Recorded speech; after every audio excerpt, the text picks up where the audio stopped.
Colegas, bem-vindos aos motoristas de aplicativos que estão dispensando um tempo precioso do seu trabalho aqui hoje para apoiar essa moção de contrariedade.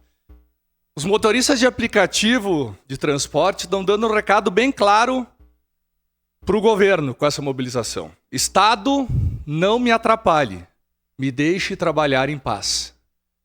A liberdade de vocês de poder fazer seu horário, trabalharem muitas horas ou poucas horas, ou usarem o aplicativo como um complemento de renda, essa liberdade pode, depois que for aprovado esse projeto de lei 1471, ser trancada. Os motoristas não querem o número mínimo de horas à disposição da plataforma, nem um limite máximo. Eles querem a sua liberdade de poder trabalhar, gerar a sua renda a partir do seu trabalho. Se quiserem trabalhar mais, que trabalhem mais. Se quiserem trabalhar um pouco menos e ter um rendimento menor, que tenham a liberdade.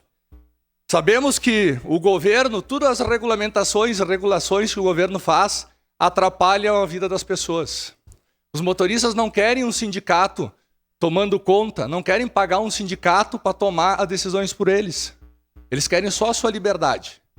Quando surgiram os aplicativos no mundo inteiro e aqui no Brasil também, ele deu certo porque as pessoas puderam usar o aplicativo para poder dispensar o horário que bem desejassem para trabalhar. E por isso que ele funciona. E aí foi feito de forma competitiva, novas pessoas puderam usar os aplicativos para ir trabalhar, virou uma concorrência ao transporte coletivo, porque o valor era competitivo.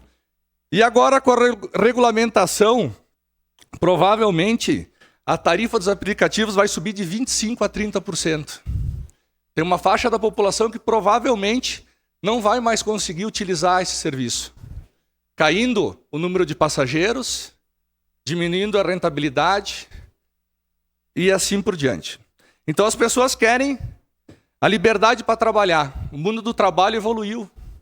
E os aplicativos trouxeram essa nova maneira de trabalhar.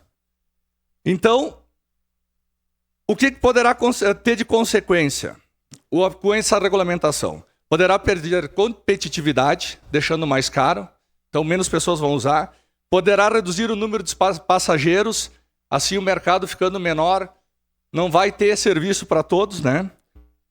Diminuir o ganho de vocês, porque daí vai ter mais uma parte do governo, do sindicato, recebendo sobre o valor que vocês recebem, que vocês vão ter que pagar. Uma parcela da população, devido ao serviço ser mais caro, como eu falei antes, poderá deixar de utilizar. O Uber, o 99, os aplicativos terão que pagar 7,5% de prestação de serviço e 20% de cota patronal. Isso vai encarecer. Serviço mais caro, menor é o tamanho da população que pode utilizar esse serviço. Então a gente está aqui lutando pela liberdade de vocês poderem trabalhar, gerir sua vida, ganhar seu dinheiro, aplicar o seu dinheiro como bem entendem, da melhor forma que vocês desejarem. O governo pesa quando ele começa a taxar, a tarifar. Quem sabe lá adiante os sindicatos ou o governo vai começar a dizer vocês têm que fazer uma vistoria anual, uma taxa nova, toda uma regulamentação em cima que cada vez mais vai deixar o serviço de vocês inviável. Então a gente tem que lutar pela liberdade de vocês trabalhar, poder gerir sua vida, ganhar seu dinheiro de forma honesta e poder sustentar sua família. Então podem contar comigo que eu sou a favor de toda a categoria de vocês. Muito obrigado.